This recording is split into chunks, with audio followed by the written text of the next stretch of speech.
Bakit mas marami nagsasabi na mas maganda yung kabataan noon? Eh hindi pa naman putok na putok yung internet noon.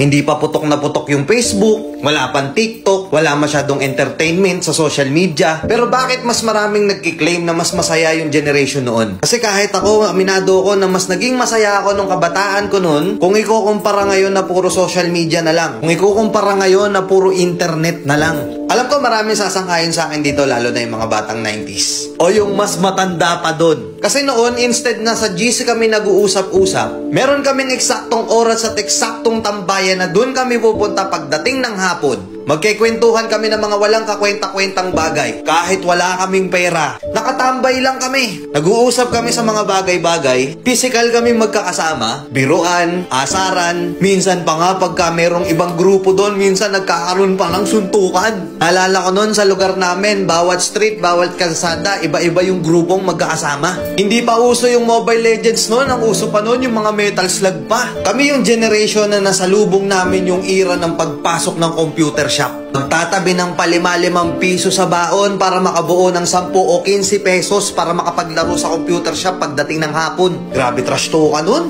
Sobrang ingay sa computer shop. Dalawa lang yung sikat na nilalaro nun. Dota tsaka Counter. Wala pang GC sa Facebook nun. Pero alam namin kung kailan yung call time namin para magkita-kita kami ng mga kaibigan namin noon. Hindi pera ang currency namin noon. Pakapalan ng text at pogs ang basehan noon para malaman kung gaano kakalakas noon. Meron ba sa inyong mga nakapaglaro na noon? May Jolen, pupunta ka sa gandahan, kukuha ka ng tansan, bubutasan mo, gagawin mong sipa. Kada dadating yung Pasko, hindi pwedeng hindi ka magpapabili ng pellet gun. Kami yung mga kabataan noon na hindi pwedeng hindi kami mawawalan ng sugat sa katawan. Sub-sub dito, sugat-sugat na tuhod, at kung ano-ano pang sakit sa katawan. Napakasaya noon kasi ang kasiyahan namin noon sobrang simple lang. Kahit wala kaming pera, basta kompleto ang tropa, okay na okay na. Yung tipong pupunta ka sa court, makikipagpustahan ka, kahit yung pusta ay tubig lang, palag-palag na. Ibang klase yung tuwa at saya, lalo na nung nakikipaglaro ka pa ng luksong baka at Tom Sawyer pa. Nakakamiss, di ba?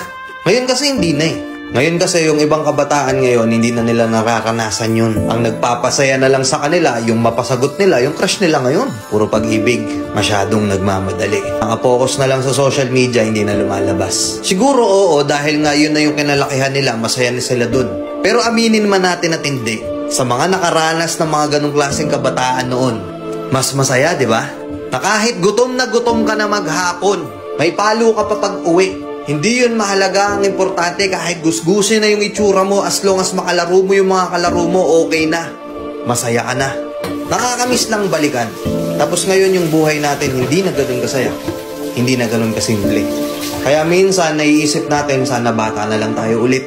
Oo, wala nga tayong pera nun, pero masaya tayo. Hindi ganun kalaki at hindi ganun kabigat yung problema noon. Habang tumatanda tayo, nawawala na yung saya natin nung bata tayo. Kaya minsan yung iba, ini-spoil nila yung inner child nila ngayon. Kasi aminin man natin o hindi na natin mababalik yung dati. Andito na tayo sa realidad. Sa realidad na pagka natapos mo yung isang problema, may problema na ulit agad. Wala ka ng time. Ubus yung oras mo. Hindi ka pa nakakapagpahinga, meron na naman panibagong problema. Kaya kung tatanungin ako, mas masaya ba talaga yung kabataan noon? Mas masaya ba talaga yung generation noon? Para sa akin, oo. Sa nakikita ko ngayon na yung mga bata nakapokus na lang sa cellphone, tablet, sa computer, na yung iba halos hindi na mabitawan yung mga gamit na yun. Siguro isang reason din kung bakit ang kakapal na ng mukha natin ngayon. Kasi noon, nung bata pa tayo, kahit hindi natin kakilala, nakikipaglaro tayo. Tapos wala pang ilang oras, best friend na natin, kaibigan na natin, kasama na kagad sa circle of friends natin. Malamang sa malamang nga, meron kang mga nakalaro noon na ilang araw mong nakalaro, ilang linggo mong nakalaro, pero hanggang ngayon hindi mo kilala kung sino siya o anong pangalan niya. Hindi mahalaga kung sino siya, ang mahalaga masaya at nag-enjoy ka ng mga panahon na yun. Tama, di ba?